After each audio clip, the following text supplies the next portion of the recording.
ขาวที่เคารพอย่างสูงและหลวงพ่อท่านพระครูสาธุกิจจนันท์หลวงพ่อเจ้าคณะอำเภอโดยรอเจ้าอาวาสวัดพระธาตุเจ้าโดยน้อยที่เคารพอย่างสูงและขอแสดงความนับถือมายังท่านพระครูท่านเจ้าอาวาสทุกวัดทุกวาที่เปิดเครื่องวิทยุรับฟังที่เคารพและนับถือทุกตนทุกองค์ขอความสุขความเจริญจงบังเกิดแก่บรรดาพ่อแม่พี่น้องคณะศรัทธาญาติโยมต่างหลายมาแล้วเนอมาแล้วอัตมาภาพพระครูวรธรรมนาถเจ้าอาวาสวัดหนองเหียงตำบลสันติสุขอำเภอโดยรอได้นำรายการธรรมยามเจ้ามรดกธรรมกับเมืองตั้งแต่เวลาตีสี่ครึ่งถึง6 โมงศรัทธาญาติโยมรายการที่จบไปนั่นเป็นรายการสัมมเนรเอารักวัดสันเมืองได้ได้จาได้เอาสาระเล่าธรรมคือศรัทธาญาติโยมได้ฟังกันเป็นที่หายง่อมหายเหงานอศรัทธาญาติโยมนุโมทนากับศรัทธาแม่เสารักพิวงศ์แม่อัมพรกันทมีโยมแม่สรินทิพย์บุญเลิศที่เข้ามาพอมากอยที่อาตมาภาพกำลังเปิดสัญญาณที่ลืมมาได้กับไอเจเป็นผู้เกาะเกี่ยวสัญญาณลูกเจ้าศรัทธาญาติโยมอาตมาภาพติดที่แล้วนั้นบ่ได้มามาจ่าศรัทธาญาติโยมก็ได้ทำงานเกี่ยวกับงานป่วยหลวงพระธาตุเจ้าตันวิหารของวัดใหม่หนองหอยตำบลสันติสุขในตำบลเดียวกันเนี่ยศรัทธาญาติโยมไพวันกันทตาก็เพราะว่าอาตมาภาพนั่นเป็นเจ้าคณะตำบลต้องไปอยู่ตั้งแต่วันที่25ถึง28พอจะถึงวันอาทิตย์ศรัทธาญาติโยมเสียงหมอออกกล้องเสียงบดีเลยวันนั้นเพื่อนมานิมนต์ไปเทศธรรมก็สามารถไปได้แต่คืนนี้ไปก็เกือบประจบศรัทธาญาติโยมมองว่าเป็นอย่างคงจะเป็นอากาศหรือว่าเป็นสังขารเฮาก็มองโยมแม่สีทรเต็มจิตเข้ามาพอเนาะ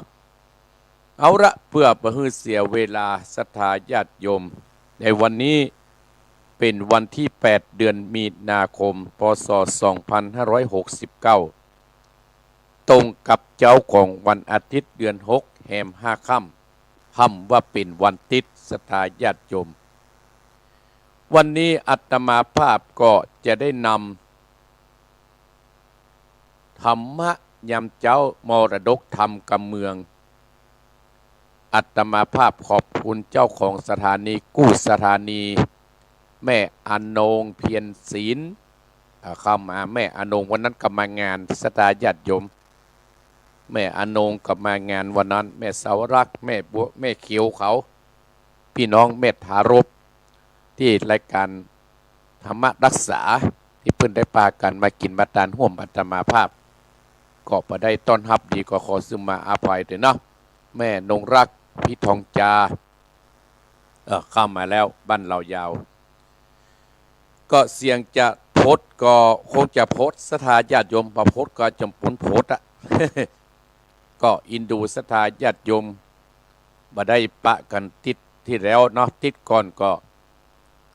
สังฆราธรรมศรัทธาญาติโยมมันบ่มั่นบ่เที่ยงเนาะก็คืออากาศมันก็เปลี่ยนแปลงไปศรัทธาญาติโยมอากาศเปลี่ยนแปลงจิตใจคนเฮาก็บ่ต้องเปลี่ยนแปลงเนื้อศรัทธาญาติโยมอยู่ด้วยการกระหักกันดูแลซึ่งกันและกันดูแลซึ่งกันและกันศรัทธาญาติโยมกำลังใจศรัทธาญาติโยม ซึ่งเป็นกำลังชีวิตที่เราจะต้องอยู่ทุกวันนี้อาตมาภาพได้กำลังใจจากศรัทธาญาติโยมท่านผู้ฟังกู้คู่กุคนที่เป็นติดตามโดยอาตมาภาพโยมบ้านเสนียงโยมธนากรพรอาปุญโยมคนุภาเนี่ยที่อยู่ตังจังหวัดน่านตะวันซืนก็ไปงานโดยอินทนนท์ไปในงานสัปดาห์ส่งเสริมวันพระพุทธศาสนาวันคล้ายวันมาฆบูชาศรัทธาญาติโยมไปปะใส่พี่น้องแม่ทะเปิ้นว่าโอ้ได้หูจักท่านพระครูแต่อาตมาภาพลืมถามชื่อนะโยมเนอะโยมแม่ทะแม่เมฆแม่แจ่มจันทร์สีล้อมขอเมื่อหนึ่งก็โทรมาเนอะโยมที่โทรแม่ทะที่ว่าโอ้ได้หันหน้าท่านพระครูนะ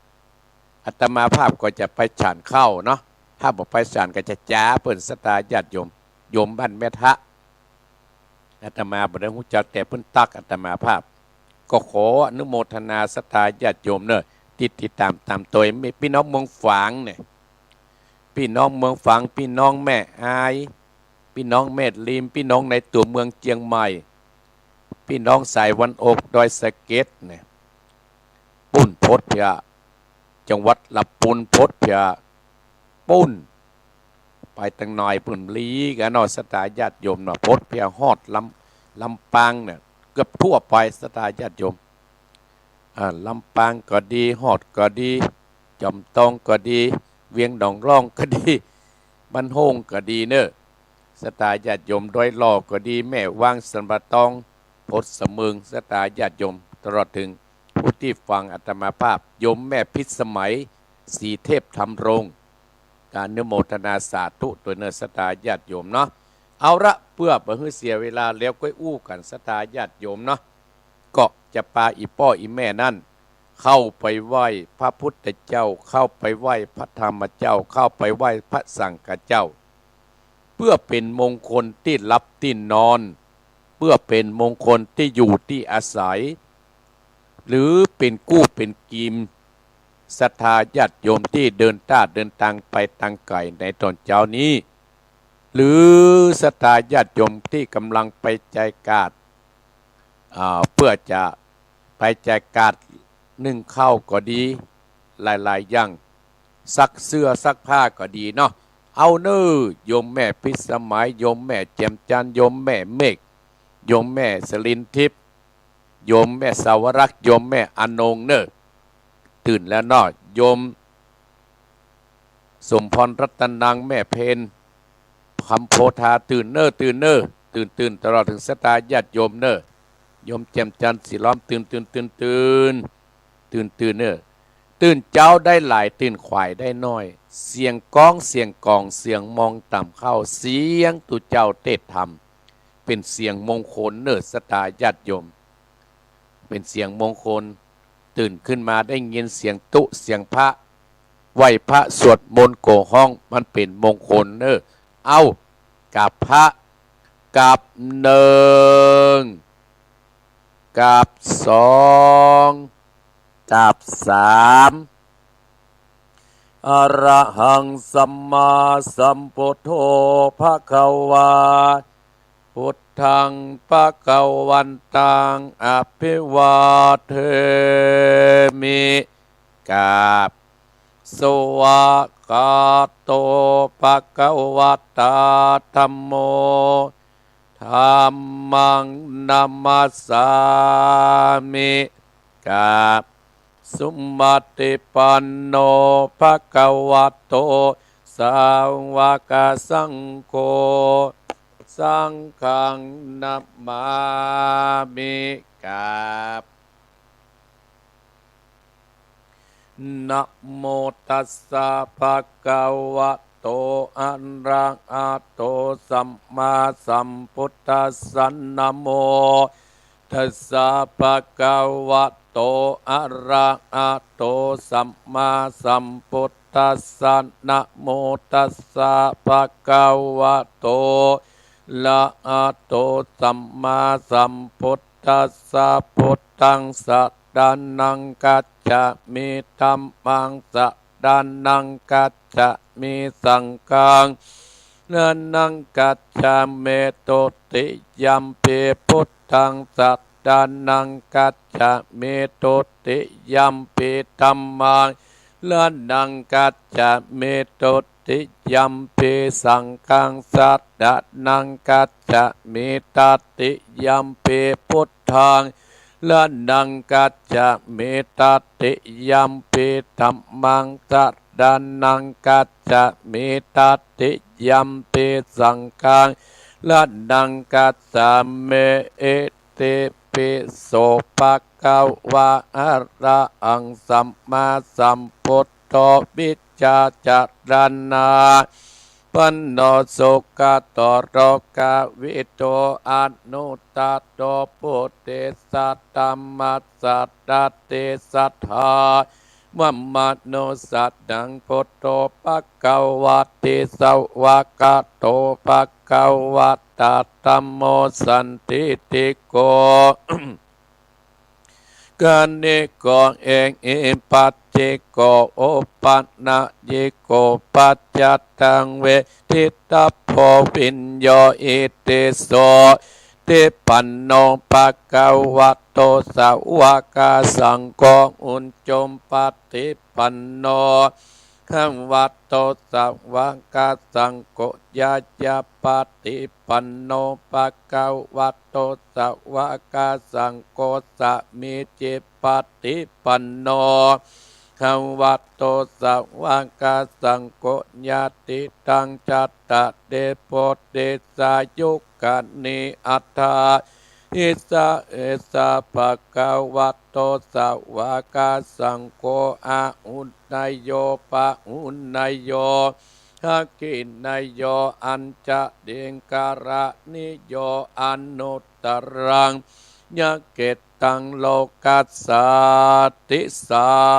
ตตุสัตตุปะปัญญาปัตตะมิสัมติตัสสะโต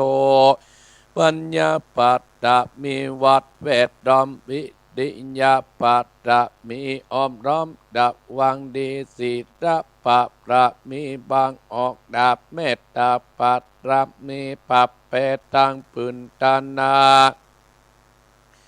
มีเป็นปืนตั้งต่ออุเบกขาปัตตะมีก็เป็นเวียงสัจจะปัตตะมีเวทละวังดีเป็นไม่เต้าขันติปัตตะมีใกล้เป็นออกดาบบังนับไม้และปืนไฟอาติตานาปัตละมีปับไปจุแองแกงแข่ง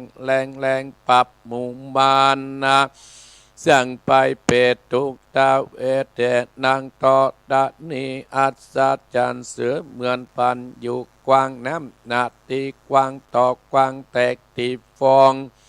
นั่นนองนานอกเป็นเก้าตอกดอกไม้มาปุจจาปะเก่นตายสัตตันปะพุทธังเลยจุงมาไปโพดอนุญาตโพดผู้กาเตติดีเมตตอดานีออกมาติดม้อยผมอยู่ข้างทาดจังลายขาดข้างงา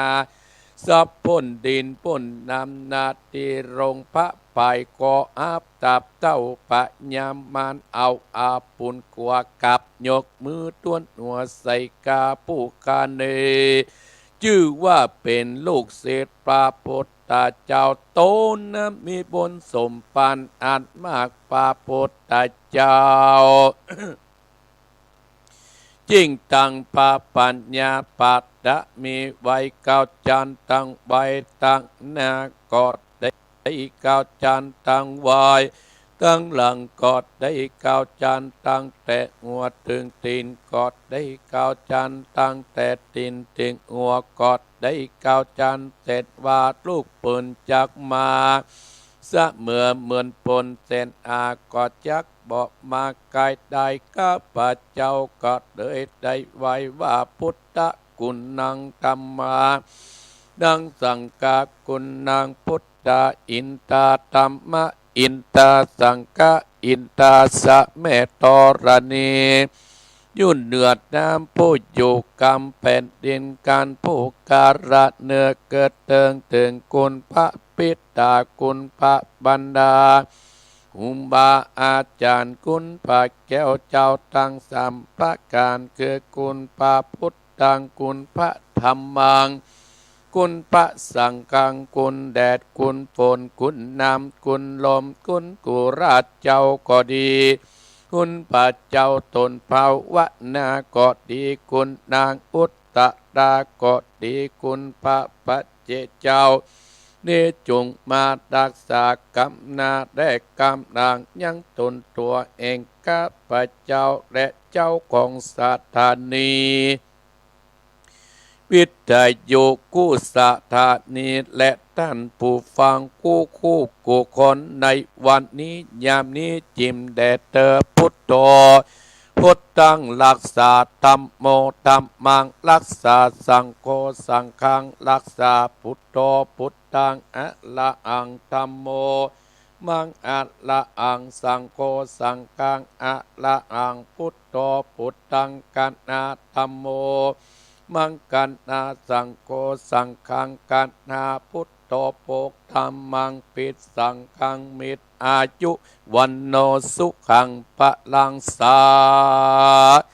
ตุสัตตุอมติดสามังสะดับเทียนกาวัดวาดลูกเป็นเปรียวไปสะดีกันใจกูเตียนนี้ปับเมืองปีมาจุดดาวเบาโหเกินจินปาปับจินมา101ปัสสากุกอบปับได้ใต้ตื่นฟ้าเนือดนาแผ่นดินเกาลินกูกอบเป็นน้ำเกากลางกูกอบเป็นเม็ดน้ำใหญ่กอดจักออกไปตัวหัวปีตายไปลินกูกอบเป็นดับเทียนกาปับไตฟ้ากูเตี้ยงว่ากวดสางอมสหาปโตมังสวะหายอมเป็ดจะรำเป็นดินดำไว้วาดสายตาปีกาดกับนี้ละคนดีตูไว้ที่นี้จะเอาตัวหมูตันตั้งปีมันและปีเข็นปียักษ์ปีเย็นอย่าได้มากอยผียักษ์ไล่จุงนิ้วปันตั้งกลุ่มปันยักษ์ไล่อันต้องเตียวไปหนีไปสวะหายสาธุสาธุดูกะลาอันว่าภัยตั้งหลายประการต่างๆนานาเป็นตนว่าภัยไฟใหม่ก็ดีไฟอันเจ็บไข้ได้เป็นปัญญาที่ก็ดีอุปัตตวะกังวลนาอันตรายมักหือคนและสัตว์ได้เจ็บได้เป็นพยาธิได้ป่วยได้เสียเข้าเสียของจากเงินทองจากภัยตั้งหลายบัดนี้ตนตัวเองข้าพเจ้าอ่านเป็นลูกศิษย์พระพุทธเจ้าก็จักถอนไปแล้วตั้งแต่นี้เป็นต้นไปก็หือเจ้าตั้งหลายไม่มีท่านผู้ฟังและเจ้าของสถานีจุผู้จุคนนาผู้เป็นเจ้าเจ้าเฮือนเจ้าบ้านเจ้าเมืองพร้อมด้วยญาติกาพี่น้องลูกหลานเหลนเต็นเต้าจุคนนาเพื่อได้อยู่สุขสบายจงเป็นที่อยู่เพื่อเย็นใจเบาอย่าได้มีภัยอันตรายอย่าได้มากายตั้งแต่นี้เป็นต้นไปขอให้เจ้าของสถานีวิทยุกู้สถานีและขอให้ท่านผู้ฟังจูผู้จูคนรายการมรดกธรรมกำเมืองวันทิศของพระครูวรธรรมนาถขอฮือท่านตั้งหลายผู้เป็นเจ้า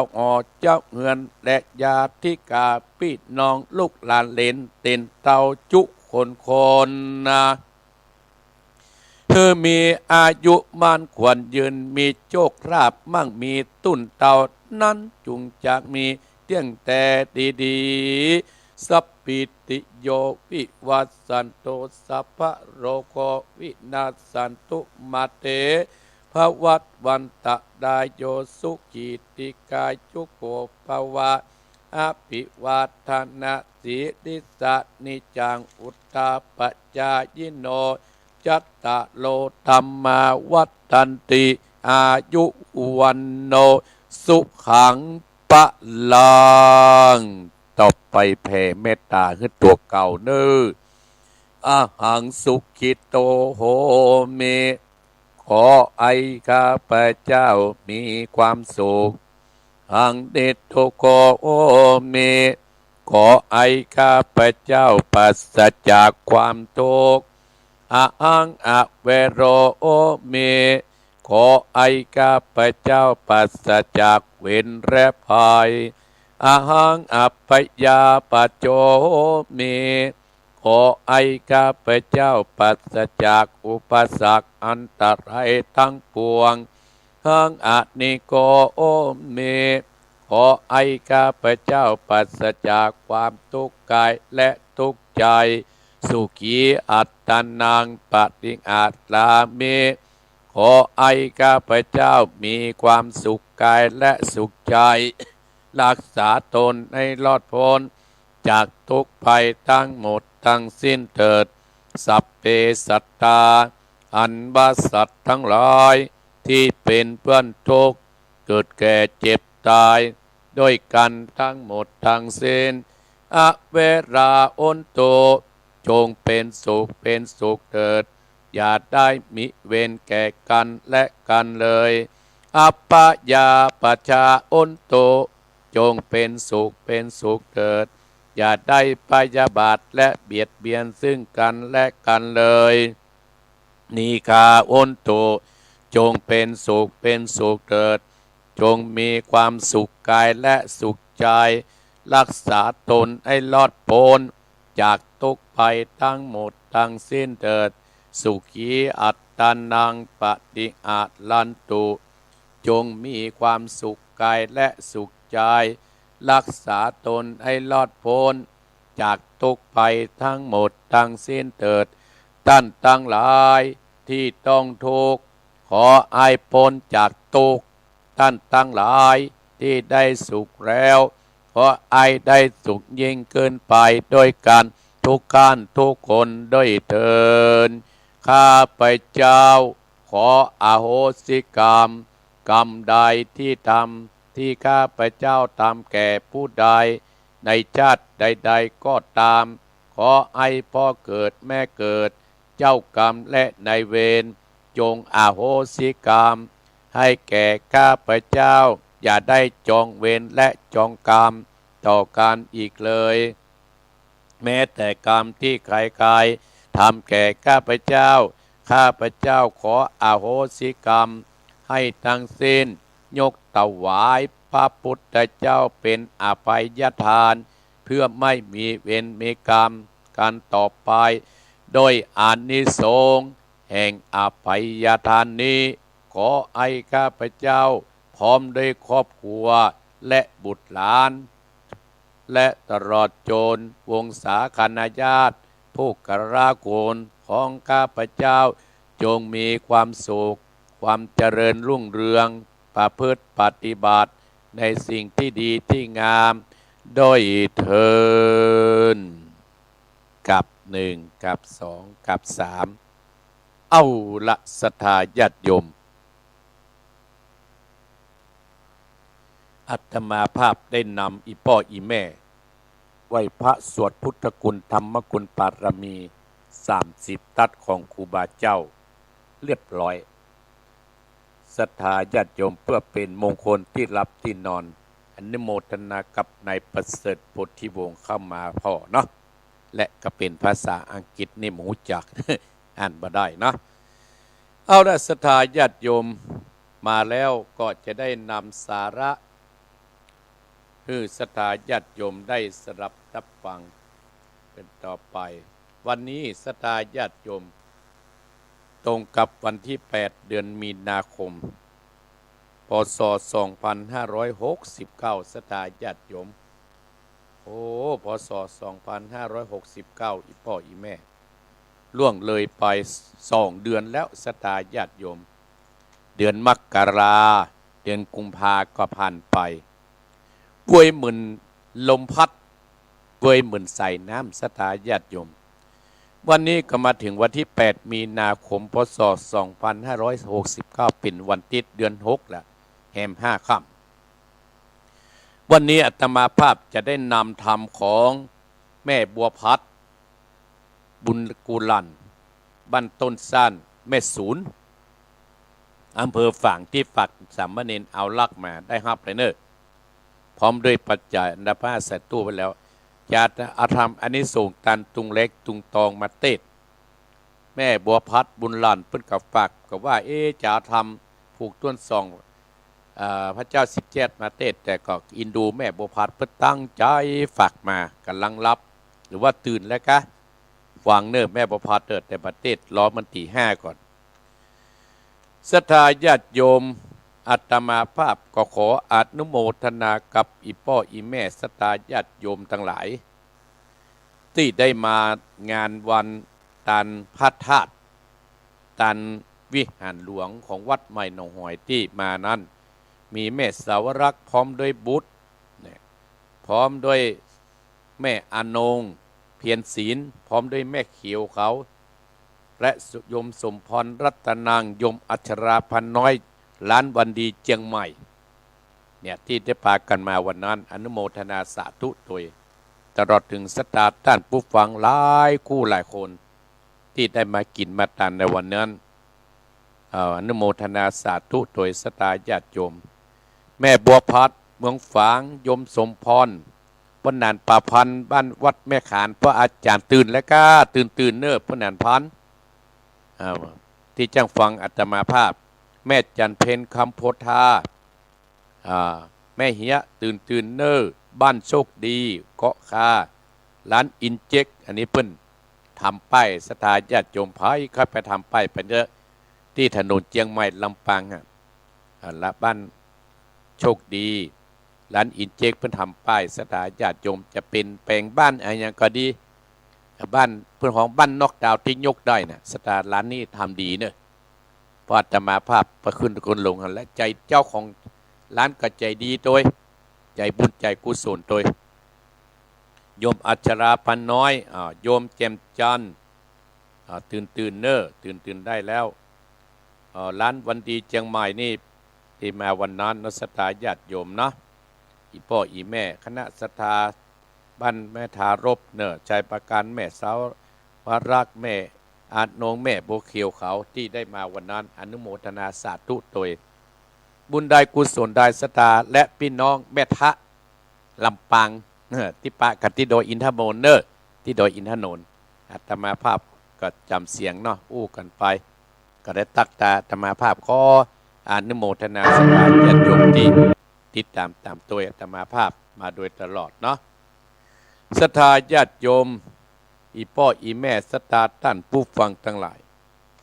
วันนี้อาตมาภาพจะได้นำพื้นเมืองของแม่บัวพัดบุญหลานฝางมา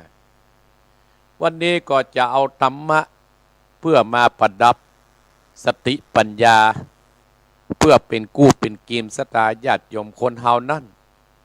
สมัยนี้ยุคนี้สมัยนี้นะศรัทธาญาติโยมอย่างวันนั้นก็ออกรายการมาได้เพราะว่าสังขารธรรมอายุ64วันก่อนแล้วไปหลวงเสี่ยงตังไปหลายตังสตางของแม่สวรักษ์สตางของแม่โบเขียของแม่อนงเนี่ยเลยเอาไปทำกล่องเสียงศรัทธาญาติโยมหมอว่าโอ้กล่องเสียงค่อยดีแต่วันก่อนเพิ่นมาเทศทำก็ไปไม่ได้ตะคืนไปกำเกือบประจบศรัทธาญาติโยมหอมเสียงไว้เพื่อจะได้มาอู้มาจ่าให้อีพ่ออีแม่ท่านผู้ฟังทั่วไปทางสถานีวิทยุอู้ถึงธรรมะศรัทธาญาติโยมธรรมะคือธรรมชาติที่มันบ่ไกลตัวเฮาอย่างวันนี้อาตมาภาพจะอู้เรื่องธรรมะใกล้ตัวศรัทธาญาติโยมสัก8ข้อแล้วก็จะทำมาเทศเนอะ1เครื่องประดับที่มีค่ามากที่สุด1เครื่องประดับที่มีค่ามากที่สุด2ต้องปกป้องมากที่สุดต้องปกป้องมากที่สุดอันอย่างจะต้องปกป้องมากที่สุด3ต้องรอบคอบมากที่สุดต้องรอบคอบมากที่สุด4ต้องควบคุมมากที่สุด 5. ต้องระวังมากที่สุด 6. ต้องถนอมมากที่สุด 7. ต้องพัฒนามากที่สุด 8. ขอให้ใจมีค่ามากที่สุด ขอให้ใจนะที่มีค่ามากที่สุดที่เรามีค่านะใจมากที่สุดของที่มีค่าในตัวเรานะเพราะฉะนั้นสถานหลักธรรมะเนี่ยเป็นหลักธรรมอันสั้นๆที่มาต้องมาไก่ตัวเราโยมพันินตาพรหมมินทร์ผู้ใจบุญอุบาสิกาคนหนึ่งอีพ่ออีแม่ที่ว่าเครื่องประดับที่มีค่ามากที่สุดอาตมาภาพเคยไปถามอีพ่ออีแม่บางคู่บางคนที่ปุ่มได้ฟังอาตมาโอ้เครื่องประดับที่มีค่ามากที่สุดก็แหวนกับท่านยิ่งประเด็นนี้กับสร้อยคอทองคำกับมีค่านักที่สุดอาตมาภาพปฏิเถียงในสถาจัดจุสิ่งเราที่ท่านทั้งหลายตอบอาตมาภาพสร้อยก็ดีแหวนก็ดีมีแล้วมันก็เสี่ยงสถาญาติชมมีแล้วมันก็หมดเฮายังบัดตายตันตายแต่มันก็เสี่ยงไปสถาญาติโยมเครื่องประดับที่มีค่ามากที่สุดติดตัวติดตามเข้าไปทุกเทงทุกแห่เมื่อมีภัยป้นได้เมื่อมีภัยเอาไปได้สถาญาติโยมถ้าเป็นสร้อยเป็นแหวนนี่ยังมีคนแย่งชิงไปได้อยู่อีป้อยแม่สิ่งที่ประดับค่ามีที่มากที่สุดที่ไม่มีคนที่ป้นไปได้นั้นที่คนต้องการนั้นที่อยู่ในตัวเฮานั่นก็คือรอยยิ้มสถาญาติโยมทั้งหลายรอยยิ้มมันมีภัยป้นเอาไปได้เฮาจะไปที่ไหนเฮาจะไปอยู่ในฝูงโจรก็ดีเฮาจะไปอยู่ฝูงศัตรูก็ดีไปที่หั่นที่นี่ก็ดี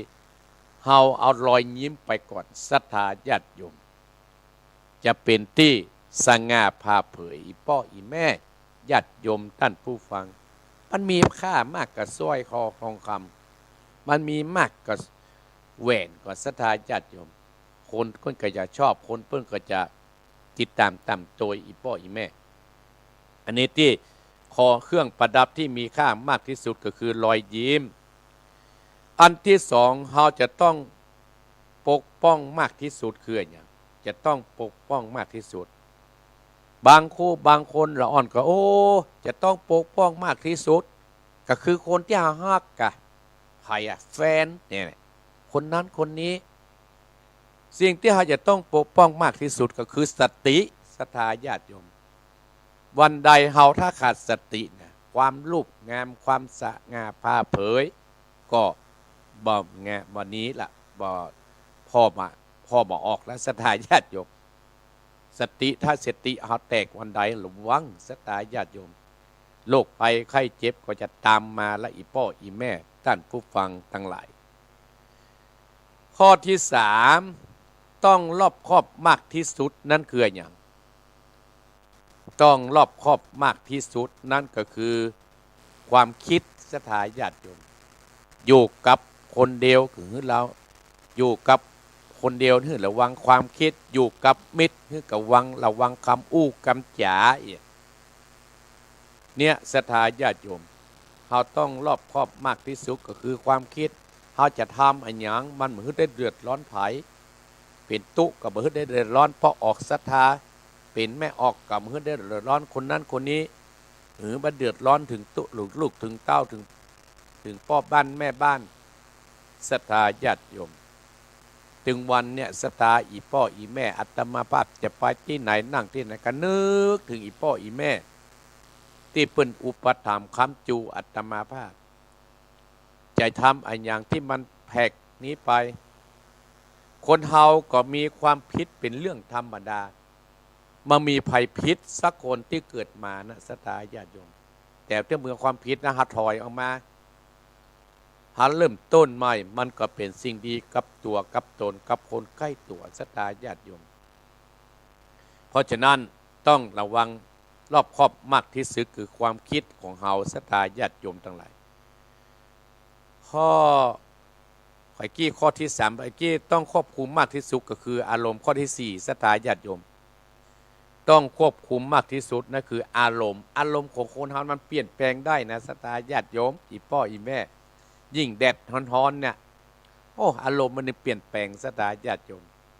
อาตมาภาพยอมรับเนี่ยถ้าเฮาบ่ควบคุมอารมณ์เนี่ยสตาญาติโยมโดยเฉพาะอาตมาภาพมันคบปะคนนอกหลอดสตาญาติโยมแจ้งมากับปะอย่างให้เมื่อตอนกับปะแห่งประเภท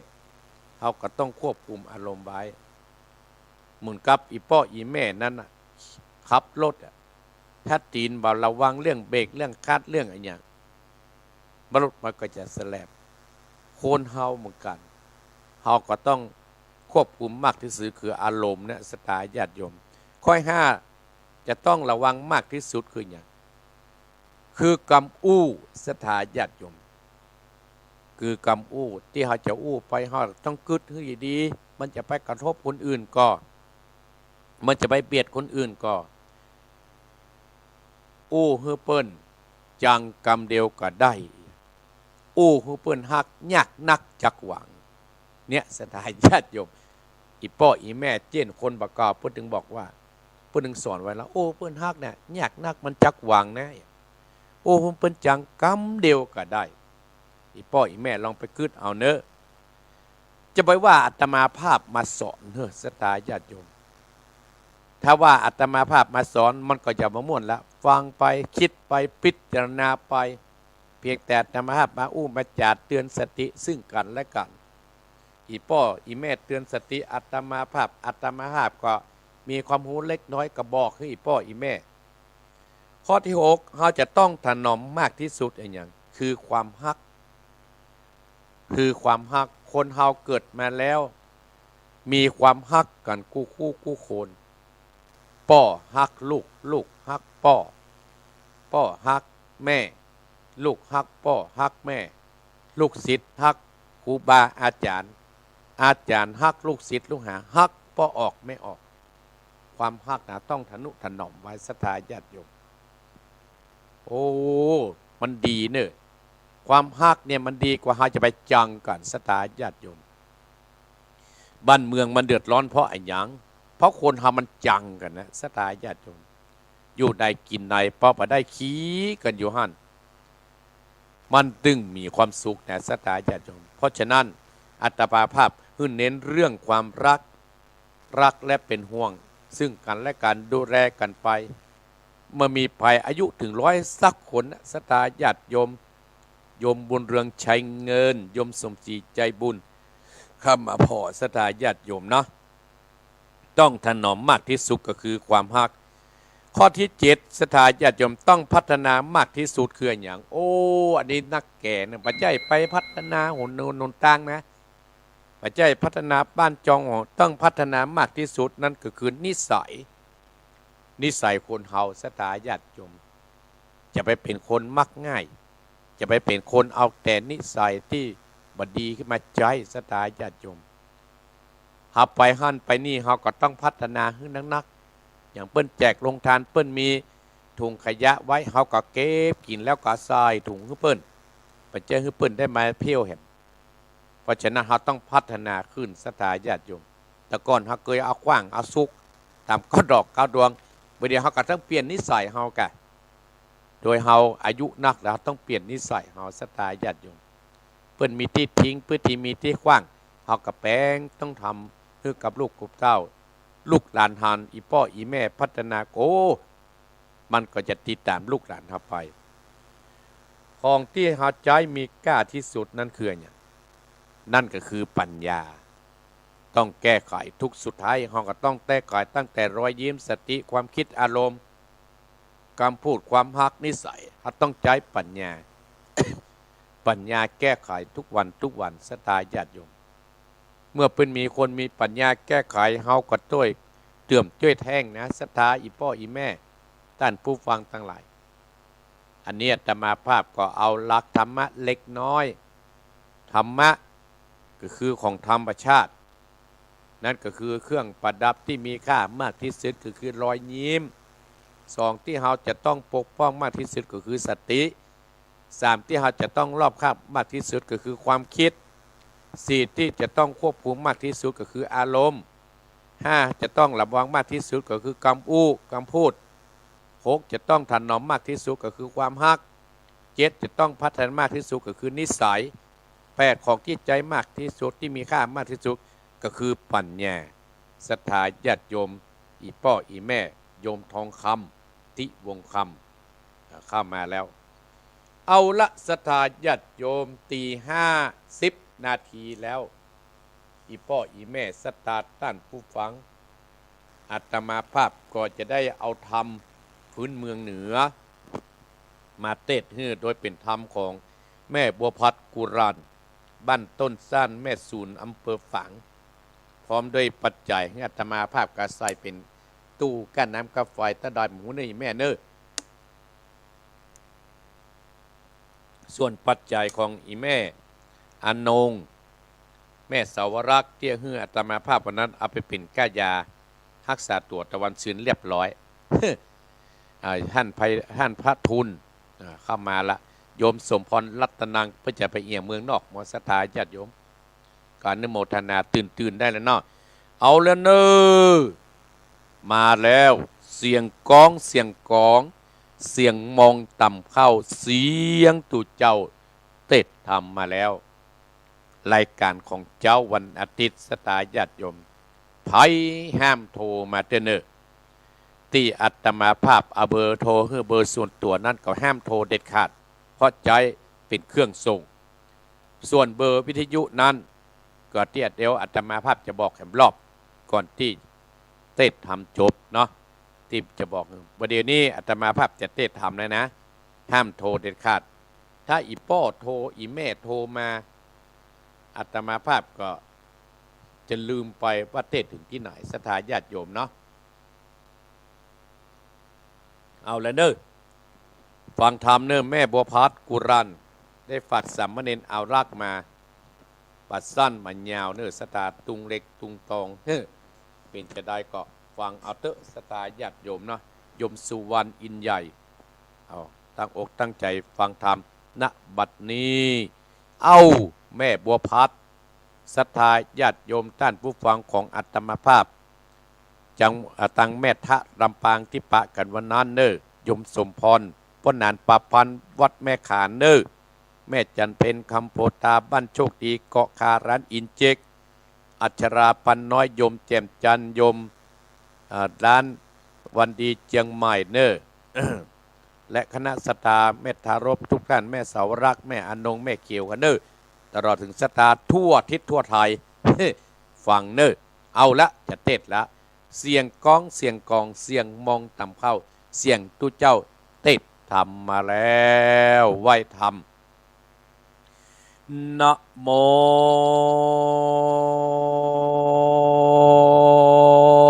ตัสสะภะคะวะโตอะระหะโตสัมมาสัมพุทธัสสะภะคะวะเตมิโยนามาภะคะวะจิตตังวัตตะกังอะลัมมะนังโตภะวังโสโหโสอังพุทโธภะคะวะติ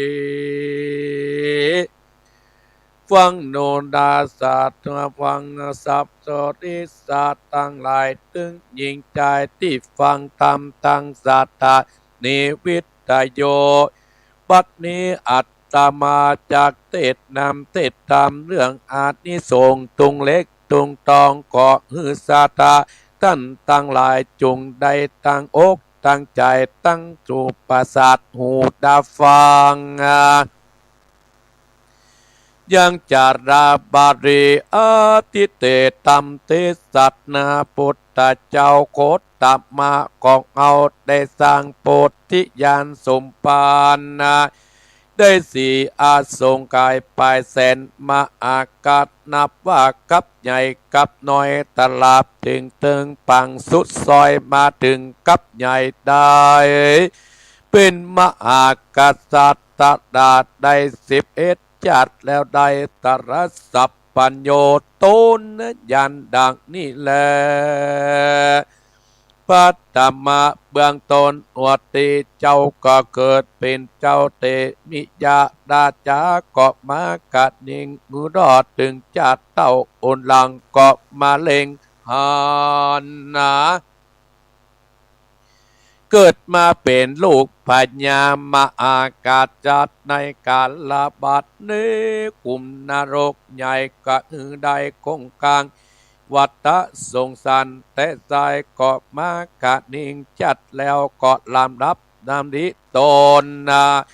เป็นคนบ้าใบอัมมาบอบปากด้วยเจียนจาแม้นว่าคนตั้งหลายเขาชักเอาไปตีเอาไปกาบักกลัวว่าสันใดก็บันเทาเอาใจไว้ก่อนเพื่อสังขันติปัดดะมีสมปันแก่กลางก็มีขันติอดทนบอกห้องและบักไอจำไอกันนะอันว่าพ่อแม่ญาติกาวงศาตั้งหลายก็บ่อนไหนบ่จังก็ปงอะนิจังอนัตหือเพชฌฆาตเอาไปกาดถึงเป็นก็กฎเกณฑ์คนตั้งหลายไปคุดขุมลึกเพราะว่าในสุสันปัจจาผิดดิบแล้วก็เอารถลากคอนไปก่อนไปถึงปัจจาผิดดิบคุมฟังแล้วเจ้าก็สำแดงฤทธิ์บาบายก็กลับกลายเป็นเทวบุตรตนองอาจกรรมเขาเกวียนนารถมาแกว่งไปมาโดยมือเดียวไปมาคนตั้งไหลหันก็ตกใจเป็นสลังตั้งกรรมแล้วก็วางล้อเกวียนลงท่านแล้วก็เสด็จยบาทออกบวชเป็นฤาษีบั้มเพ็งปาดดับนี้อยู่ในป่าอิมมาปันปัตตวิกังอัลลัมมัดนางเอาแผ่นดินเป็นอารมณ์กรรมฐานเป้าวัดนาจนเสียงอายุต้นตายจัดแล้วนานก็เกิดเป็นเจ้านาคราชกษานดำวิติญาปาละมีมันเที่ยงก็อัลลัมบาดังทุมาต่างเอาใส่เก่ายาเสาเป็นอารมณ์กรรมฐานจุดสุดเสียงเสียงอายุจัดได้เกิดเป็นเจ้าสุวรรณสามก็มีใจสะอาดเอาอารัมมานางเอาป่ามอยเป็นอารมณ์กรรมฐานสมปันแก่กาการเสียงอายุจัดนั้นก็เกิดเป็นเจ้าเตมิราชกษัตริย์ศีสาลำมาดังเอาแผ่นจืนเป็นกรรมฐานไปใจลวดได้ปัญญาปาดามีสุขีลำเลิศอายุสังขารแต้มจัดต่อมาก็เกิดเป็นเจ้าบ่าวสดมีปัญญาไวว่องแจ้งล้นสังอันลายสิทจะลางอาลัมบาดนางเอาแผ่นเป็นอารมณ์กรรมฐานจุนส่วนเสียงอายุสังขารเกิดมาเป็นเจ้าปุรตัตมหากษัตริย์ตนใหญ่สัตตายะอาลัมบาดนางเอาเล็กเป็นอารมณ์กรรมฐานจุนสุดเสียเขตอายุเกิดมาแถมจันได้เป็นเจ้าจันตะกุมันมีขันติตั้มบานเตียงตราบต่อเตาเอาวัดสารก็สาละโออาลัมมาดนางเอาต้องเป็นอารมณ์กรรมฐานก็มีสมาธิปัญญาดวงประเสริฐกันว่าเกิดแต้มจันต่อได้มาเป็นเจ้านาละจะมีอุเบกขามันเตี้ยงบะหูความเงียงไปมาทัญญาโลลำมาดังเอาเม็ดข้าวเปลือกเป็นอารมณ์ก็รวดได้เอกตาจิตมันเตี้ยงตลับต่อถึงมดลัดนาแถมจัดเกิดเป็นเจ้าวิทุบัณฑิตนักปราชญ์ยิ่งใหญ่ในโลกาตันตราชรูปมาดนางเอาเม็ดข้าวสารขาวอารมณ์ภาวนาไปใจเจ้าตลอดจิว่าเกิดมาแถมจัด เป็นเจ้าเวสสันด้วตยราแรงศรัทราชามีจิตใจเพื่อแผ่ปัดละมีสัตละสีสมบัติจกใจเตตันบทนายสักปีสักเดือนตั้งแต่จังเผือกแก้วเตรียมตรงองค์เจ้าเตรียมพบนางเตวีรัตมาเตเจ้าจาติกันาบุตตาบุตรีลูกอักแห่งตนกอดสัตว์ลักเทตานเอากรรมมาทานเป็นตีจังตีเปิงเอาเงินเป็นกรรมทานบวชเป็นฤาษีบอดยะบอดนันเต้าใดเจ้าเมืองตั้งหลายพร้อมปัญญาตนป่อก็ไปนิมนต์มาเสวยเมืองเก่าเป็นเท้าละสององค์ขานมีจีบิตอินจีเสียนสิเกียรติเมืองคนก็เววนแถมเล่าเกิดที่เก่าเมืองคนก็มียศใหญ่เป็นเจ้าสินตถาราชาจุกีสุกมันร่วมห้องปฏิต้องเดียวกันได้เศร้าสีวสาก็มีบุตตาประสุดออกมามุลลาสัตตาแล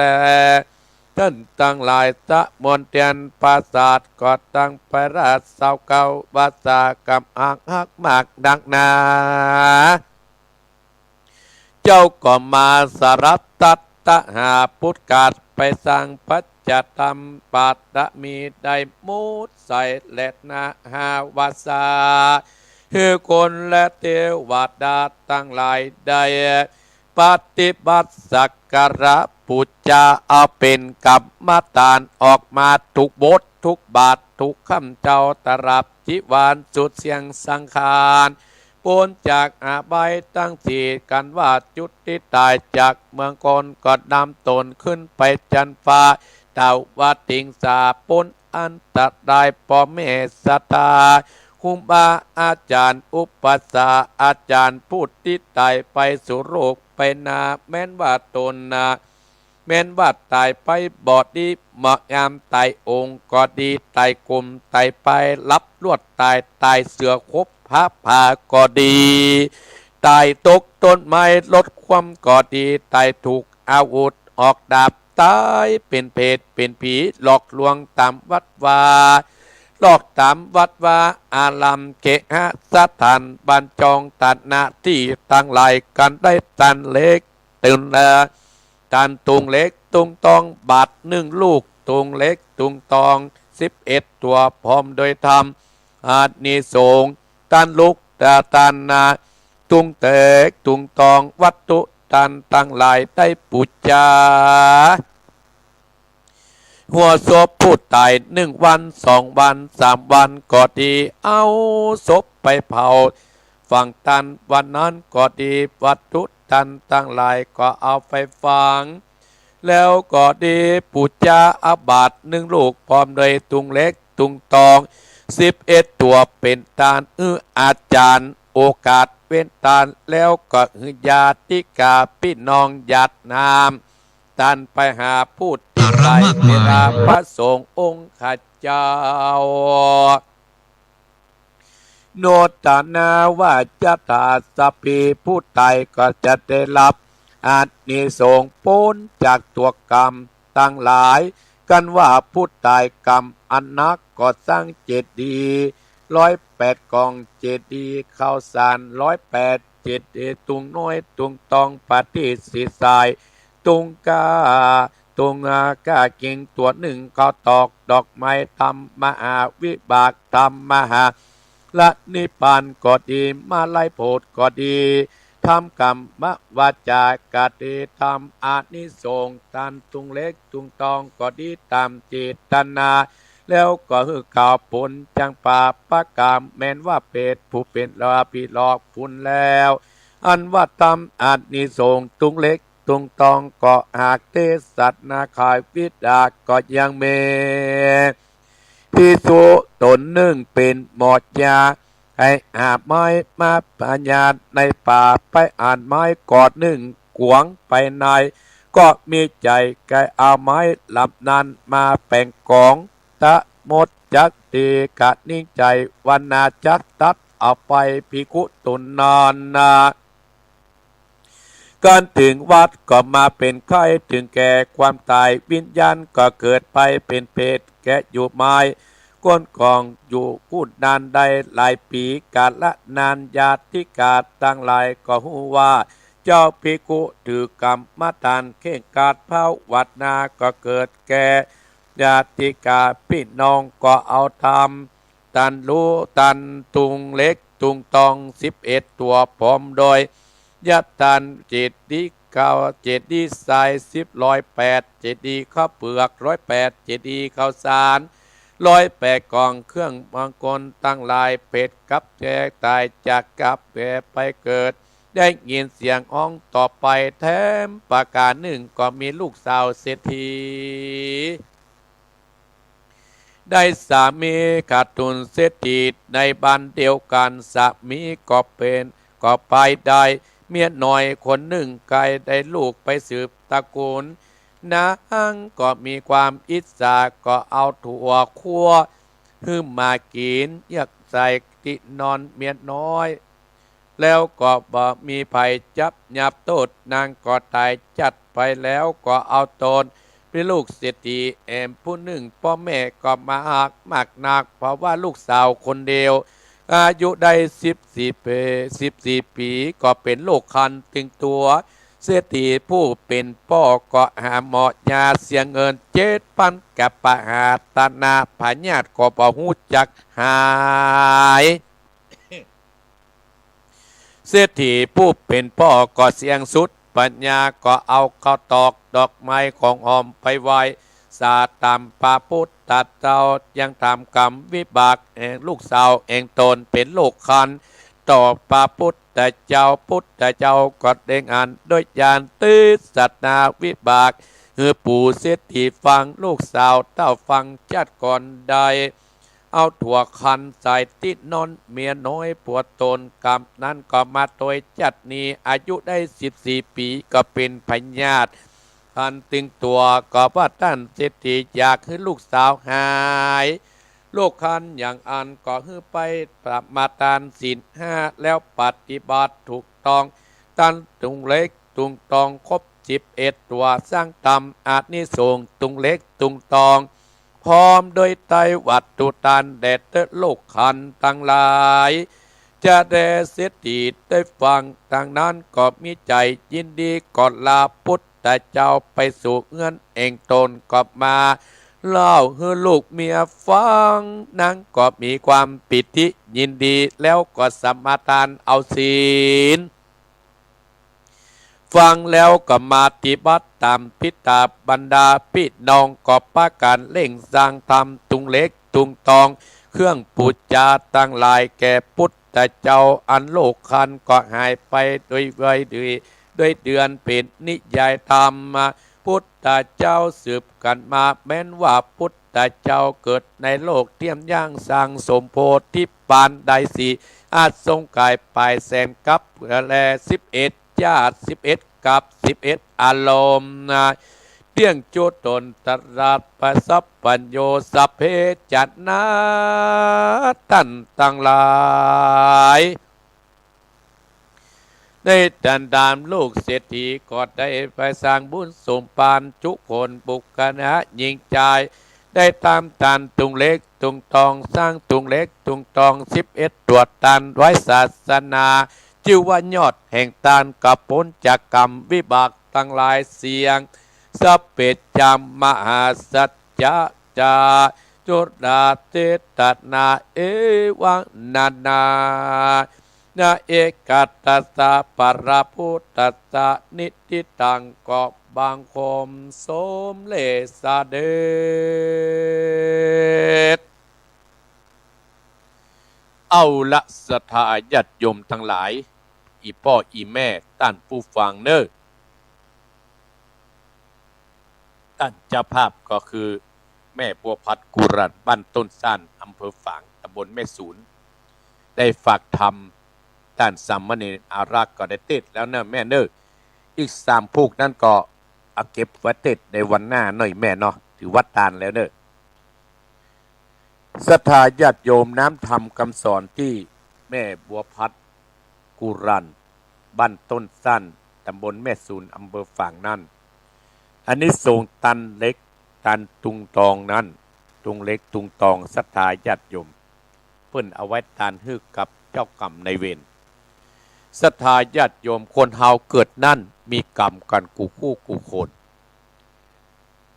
เพิ่นจึงบอกว่าหนีนี่เงินล้านหนีนี่เงินแสนที่เฮากู้มาหนีนี่เงินทกสหนีนี่คดีที่เฮาทำไว้หนีป้นนะศรัทธาญาติโยมแต่หนีกรรมหนีเวรที่เฮาทำไว้เนี่ยมันบ่ป้นพุทธเจ้าว่าอย่างนั้นจะเป็นบุญหรือจะเป็นกรรมเป็นเวรที่อีพ่ออีแม่ได้เกิดมาได้ทำไว้กรรมนั้นก็จะได้ติดตามสนองเขาได้ศรัทธาญาติโยมอย่างน้ำธรรมคำสอนที่ว่าตันลุกตันตุงเล็กตุงตองเนี่ยอิศรัทธาญาติโยมอีพ่ออีแม่ท่านผู้ฟังในเรื่องผมเปิ้ลก็มีอยู่ว่าพุทธเจ้าเขาเนี่ยเกิดมาเป็น10จัดก่อนนะศรัทธาจัดนั้นเป็นจัดนั้นจัดแรกนั้นเตมิยะเทศแต่มาภาพติดเทศที่พ่ออีแม่ฟังเนี่ยก็เกิดมากระกามติดตามตัวมาศรัทธาญาติโยมหันพ่อแม่ได้ทำอย่างนั้นหันพ่อพญาได้ทำอย่างกลัวเป็นบาปกลัวเป็นกรรมสุดท้ายเจ้าลูกของพญาเจ้าเมืองนั่นน่ะก็ทำตัวเป็นใบ้ทำตัวเป็นเป็นใบ้บ่ฮู้หยังจะมาปกครองบ้านปกครองเมืองเนี่ยบ่ได้แล้วทำให้พ่อพญาแม่พญาเนี่ยลูกเฮาแต่ว่านี่ยังดีอยู่บัดนี้อย่าเป็นมุมเป็นใบ้เอาอย่างได้ก็โจรอายุนักตะแก่ก็เลยสร้างคนชาวบ้านสร้างเสนาอามาตย์เอาไปฝังแต่เจ้าเตมิยะที่เกิดจัดนั้นศรัทธาญาติโยมก็ได้แสดงอภิฤทธิ์อภินิหารเนี่ยศรัทธาญาติโยม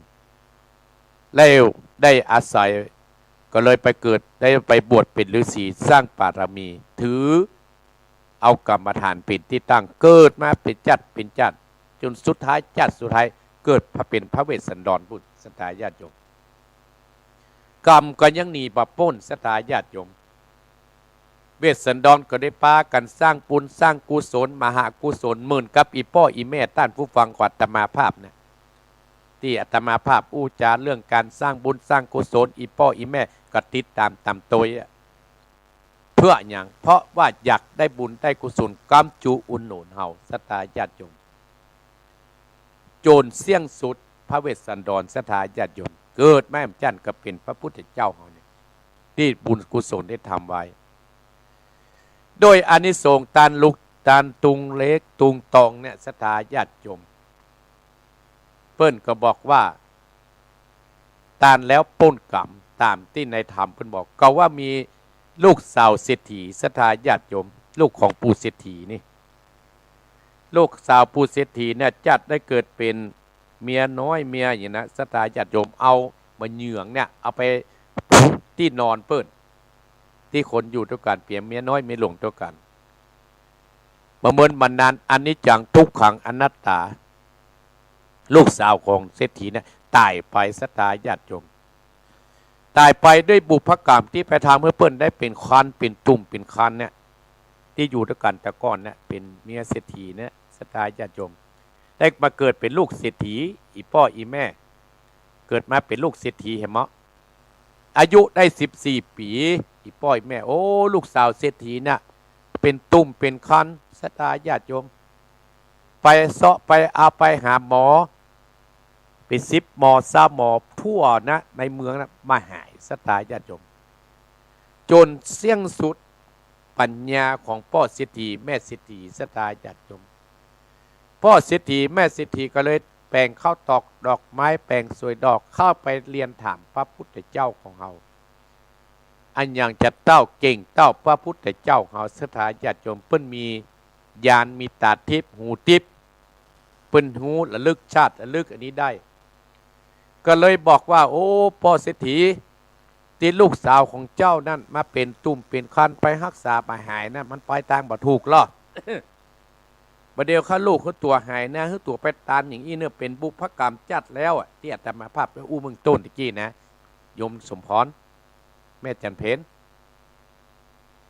แม่อนงแม่บัวเขียวแม่สาวรักษ์แม่บัวพัดเนี่ยก็บอกว่าเนี่ยจัดแล้วได้ประทำกรรมนี้ไว้นี่กรรมขนาดตายไปแล้วนะสตายญาติโยมได้เป็นตุ่มเป็นฝีเป็นคันเนี่ยย่ามาหายเพื่อสู่ข่าวเจ้าขอได้ไปปุจจาเอาทำเนี่ยเป็นวิบากกรรมไปเอาทำตันตุงเล็กตุงตองไปปุจจาบาทเนอไปแปลงเจดีย์ทรายเนอแปลงเจดีย์ข้าวสารเนอเป็นเจดีย์ข้าวเปลือกเนอ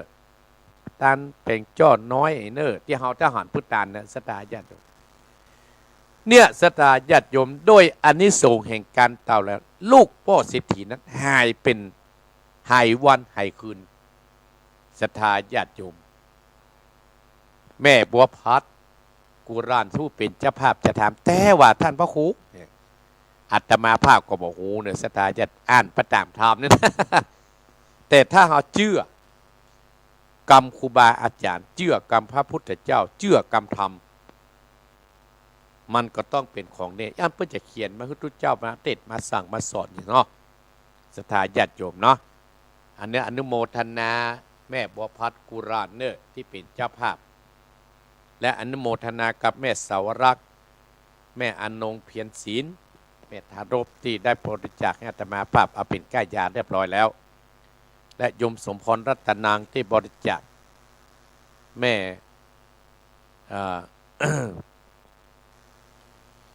ศรัทธาญาติโยมตลอดถึงทุกคนที่ได้ติดตาม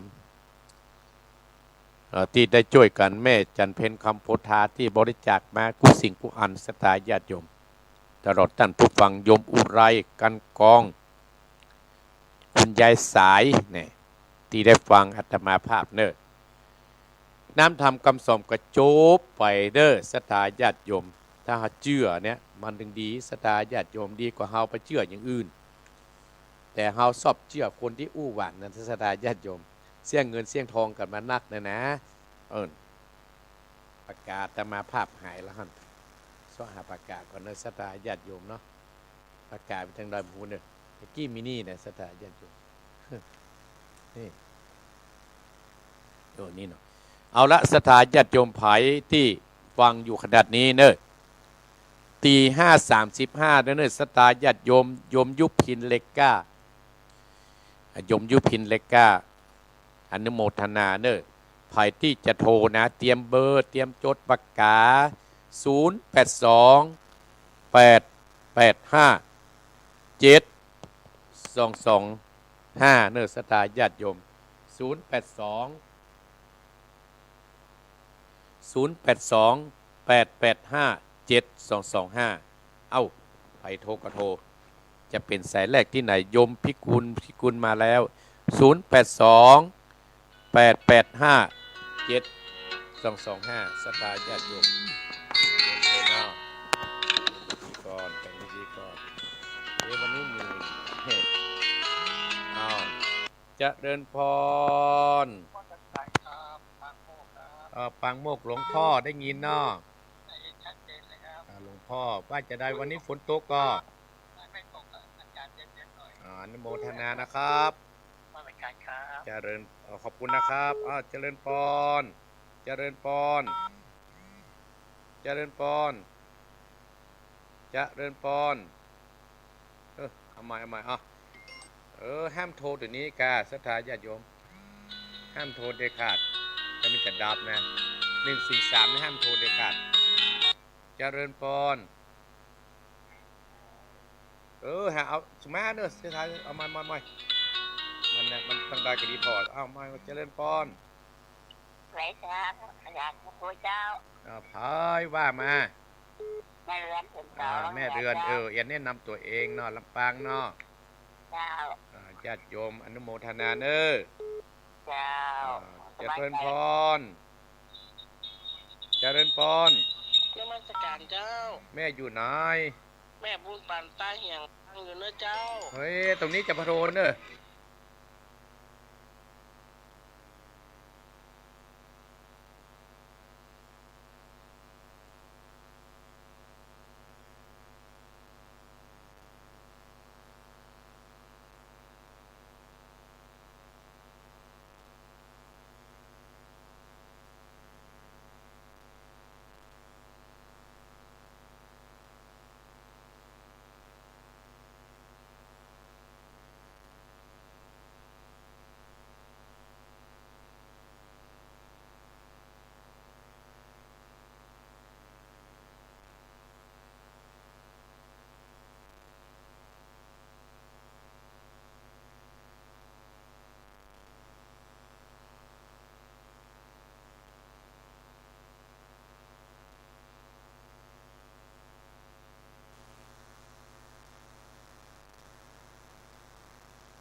เนอะตำบลแต่ก็อำเภอแม่สวยเจ้าเจ้าก่อน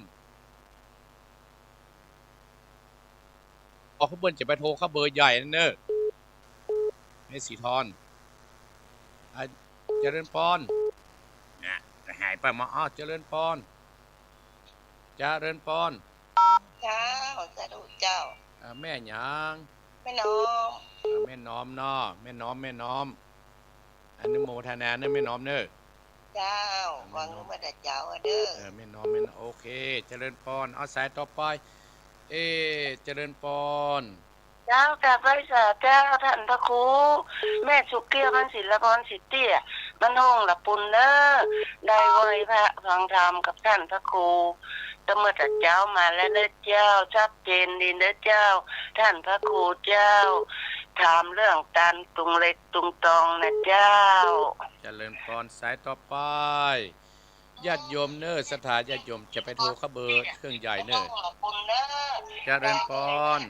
ไว้สาเจ้าท่านพระครูนี่แม่บุญปันตาเหียงเด้อเจ้าแม่บุญปานกิสุแม่นะแม่บุญปานอยู่ไหนแต่จะก็แม่อยู่ไหนอยู่อำเภอฝางอยู่จังหวัดงูอ่ะเจ้าแม่ฝากบุญ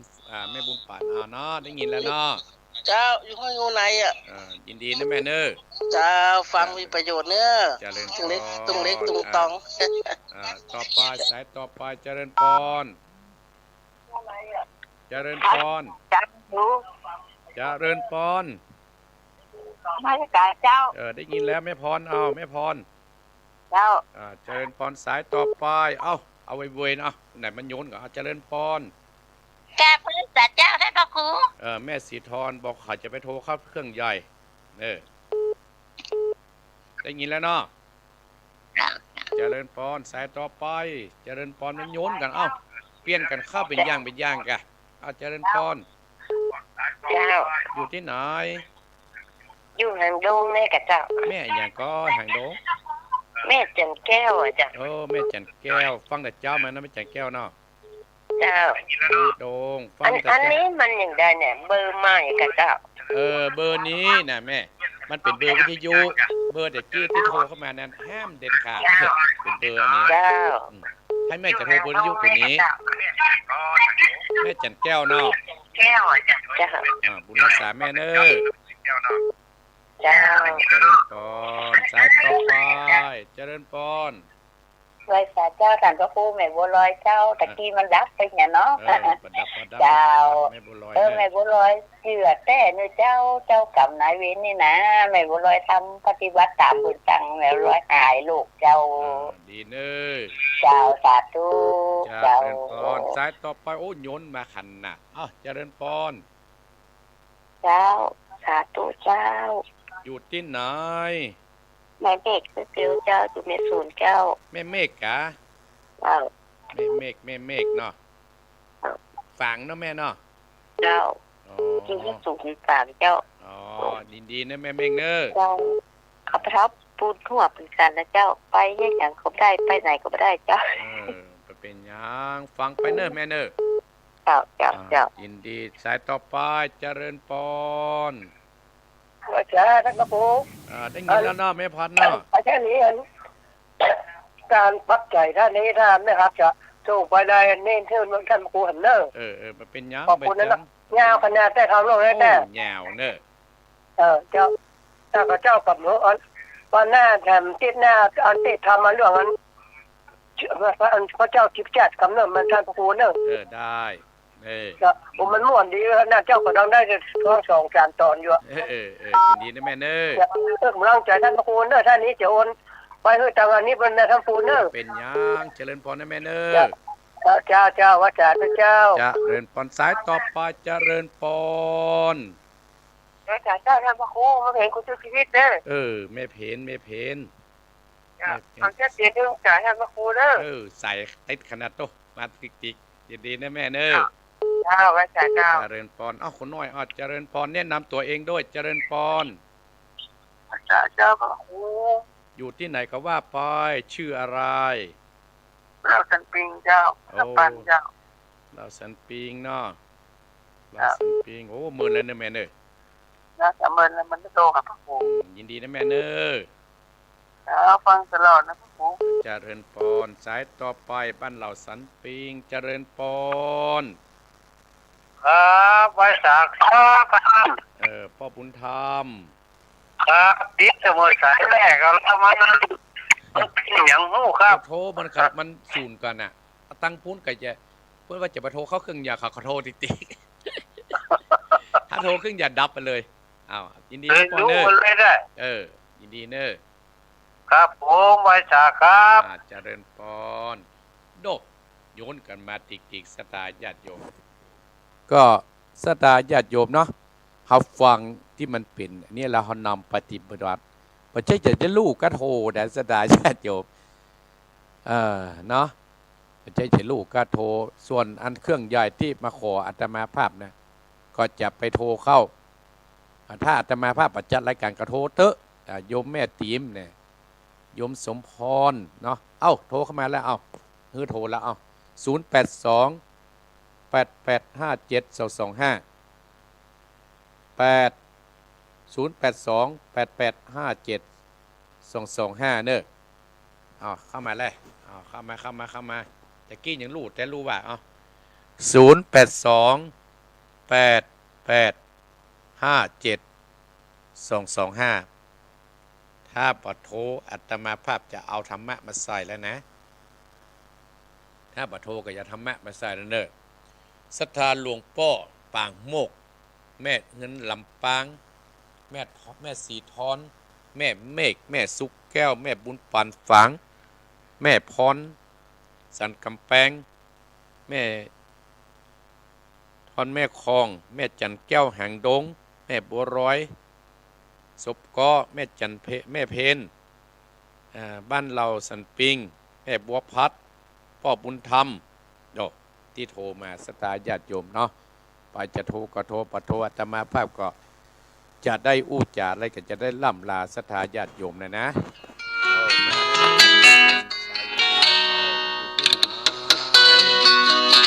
จะเริญปอนกับพระสาเจ้าแม่อยู่ไหนอยู่บ้านโดยน้อยโดยรอนะเจ้าแม่โดยน้อยนี่เจ้าล่ำโทรสักแนวพี่น้องโดยรอโทรมาแล้วหันโดยน้อยเจ้าอยู่ลุ่มวัดกะอยู่ลุ่มวัดนะเจ้าฟังแล้วเป็นจะได้อีแม่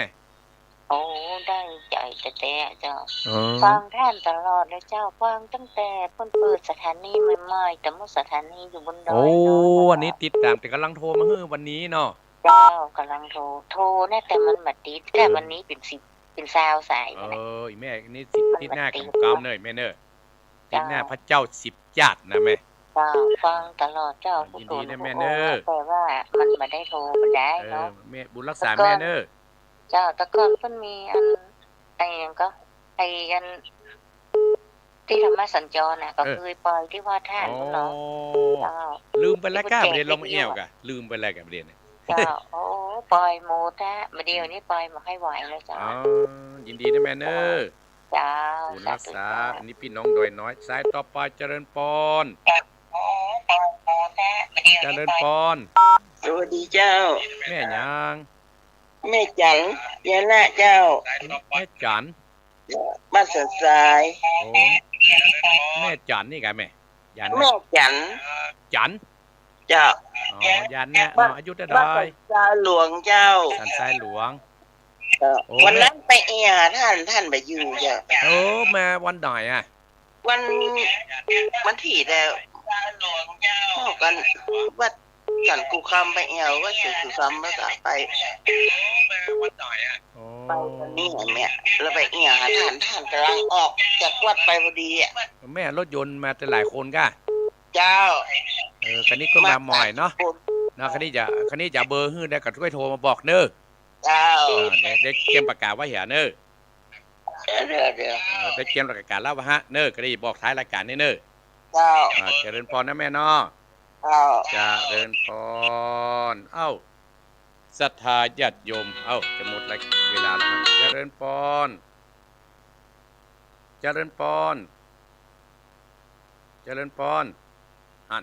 ดักตะคือจะเดินพรจะเดินพรไหนก็ได้เลยศรัทธาญาติโยมเนาะ อีแม่ที่อยู่แม่จันยาณสันทรายหลวงเนอะก็เดี๋ยวอาตมาภาพจะบอกอีแม่เกียมปากกาไว้ในเบอร์ส่วนตัวนะอันมาสายสุดท้ายเนาะแม่เนาะตรงนี้สายสุดท้ายเจริญพรเจ้าไว้สาเจ้าท่านพระครูลำปางลำปางลำปางแม่พิสมัยเจ้าขายดีแล้วก็เจ้ายังมีอยู่แม่วันนี้เนี่ยนั่นน่ะไม่วันร้อนแม่เจ้าเย็นเนาะไปทำไปหลวงวันนั้น5 วัน 6 วันโอ้อนุโมทนาบุญเด้อแล้วก็นี่ไปบิณฑบาตก็เจ้ากับไปกับกระดีจะออกแล้วแม่ดูแลสุขภาพด้วยเนอะรักษาบุญนั้นรักษาอย่างแม่เนอะเจ้าไว้สาเจ้าสาธุเจ้าพี่น้องสันสายจำเบอร์ไว้เนอะแม่เนอะให้มีการมีงานก้อยมาปะกันเนาะแม่จันยาณนะจดเบอร์ไว้เลยนี่แม่เนอะอันนี้จบรายการนี้จบละ087 177 4469 087 177 4469สตาญาติโยมอันนี้เบอร์ส่วนตัวแต่ห้ามโทรเวลาอาตมาภาพจัดรายการห้ามโทรเนอะห้ามโทรเด็ดขาดเวลาเขาจัดรายการนี้นะถ้าเขาจัดรายการแล้วโทรและโทรศัพท์จะดับเนอะสถาญาติโยมเนาะมาเนอะ087 177 4469เนอะสถาญาติโยมในเบอร์ส่วนตัวถ้าอีพ่ออีแม่จะมาหาที่วัดนะ087 177 4469เวลาอาตมาภาพขอเมตตาอีพ่ออีแม่ที่ฟังอาตมาภาพห้ามจะโทรเวลาอาตมาภาพจัดรายการวิทยุเนี่ยห้ามโทรเบอร์ที่อาตมาภาพบอกนี่นะจะต้องโทรเบอร์วิทยุปุ่นอันนี้เป็นเบอร์ที่เราจัดรายการวิทยุแต่ถ้าอยู่บ่ได้ออกบ่ได้จัดรายการวิทยุออกรายการโทรเถอะสถาญาติโยมแม่จันยาณนะเนาะสันทรายกันนี้ก็มาโดยโยมสมพรรัตนังฮะเนอะมาโดยโยมสมพรรัตนังบ้านป่าเมือดนะเจ๊มวยครับพึ่งจังมาเหรอถึงได้มาเปาะเดินก้าวเป่งกำสถาญาติโยมถึงมาได้มาก้าวเป่งมากินข้าวกินน้ำเอามือ10 นิ้วมา10 เจ้าตมชะตาร่วมกันก็ได้บุญละสถาญาติโยมได้บุญเหมือนกันลองมาเอวหาการเนาะอาตมาภาพก็จะได้เสาะของไว้แจกไว้ให้สถาญาติโยมอีป้อยแม่ไผ่มาก็คือท่านผู้ฟังอาตมาภาพทุกคนเนอะเอาละสถาญาติโยมรายการต่อไปก็มารอแล้วท่านอาจารย์วรรณชัยมานั่งรอละอย่างใดก็ดีอีป้ออีแม่ที่จะมาหาอาตมาภาพช่วงนี้ก็ดีปีใหม่ก็ดีอย่างก็ดีก็โทรมาหาก่อนเนอะ087 177 4469พี่น้องสันทรายก็โทรหายมสมพรนั่นก็ได้บ้านป่าเมือดเพิ่งมาบ่อยไปเมืองเพิ่งไปเมืองนอกละ ก็อย่างใดก็ดีก็อาตมาภาพขอบคุณศรัทธาญาติโยมเนอะพี่น้องลำปางก็อย่างใดก็ดีก็ให้โชคดีพี่น้องแม่ทะลำปางเนอะพี่น้องแม่ทะลำปางพี่น้องแม่ทะลำปางก็ดีก็ขอบคุณที่ตักตาปราศัยอาตมาภาพพี่น้องลำปางแม่ทะก็ดีที่ไผ่ไข่ห่มขบุญก็ไปที่บ้านโชคดีร้านอินเจกที่เปิ้นแปลงป้ายถนนเชียงใหม่ลำปางพอเตอะป้ายใหญ่ๆนะเข้าไปจะฝากทำบุญวัดหนองเหียงถ้ามาบัดได้เปิ้นเป็นสะพานบุญฮื้อเพราะฉะนั้นกับอีพ่ออีแม่ศรัทธาญาติโยมไผ่ที่ผ่านไปถนนเชียงใหม่ลำปางเชียงใหม่นะกรุงเทพนะไปเตอะร้านอินเจกป้ายย่อยๆร้านใหญ่ๆฮั่นเจ้าของเพื่อนกับใจดีเป็นละอ่อนศรัทธาญาติโยมใจบุญใจกุศลเอาละศรัทธาญาติโยมอีพ่ออีแม่ต้านผู้ฟังเนออาตมาภาพขอบคุณอีพ่ออีแม่ที่ได้มาร่วมงานที่อาตมาภาพบอกข่าวก็แม่อนงเขาแม่สาวรักษ์ทีมงานแม่โบเขียวยมสมพรรัตนังร้านวันดีเชียงใหม่ในตัวเมืองเชียงใหม่กับไปที่ร้านข้าวแกงฮั่นในการประตูเชียงใหม่ฝากทำบุญที่ฮั่นก็ได้ศรัทธาญาติโยมอันนั้นเป็นน้องสาวเนอที่เปิดร้านอยู่ฮั่นนะเพื่อนจะมาแบ่งลงทานให้อาตมาภาพที่ร้านประตูเชียงใหม่หรือชื่อมันร้านอะไรอย่างร้านเป็นมันนึงมีอันเดียวที่ ต่างที่ไปห้องน้ำสถาญาติโยมชื่อว่าร้านวันดีเชียงใหม่อันนะก็อนุโมทนาสาธุเนอขออำนาจแห่งบุญกุศลขออำนาจแห่งที่ท่านทั้งหลายตั้งอยู่ในศีลกินและทำกรรมฐานของพระพุทธเจ้าก็ดีของครูบาอาจารย์ของอาตมาภาพก็ดีก็ขอให้กลับไก่มาเป็นเกาะแก้วไขกรรมมาปกอำสามพระสายยังตนตัวคณะสดาจูผู้จูคนในวันนี้เนอสมดังคาถาบาลีว่าสัพปิติโยวิวัสสันตุสัพพะโลโกอินาสันตุมาเถมตรายโยสุขีติกายุโกภวะอภิวาทนะสีริสะนิจังอุตตาปจายโนจัตตะโรธรรมาวัฏันติอายุวันโนสุขังปะลัง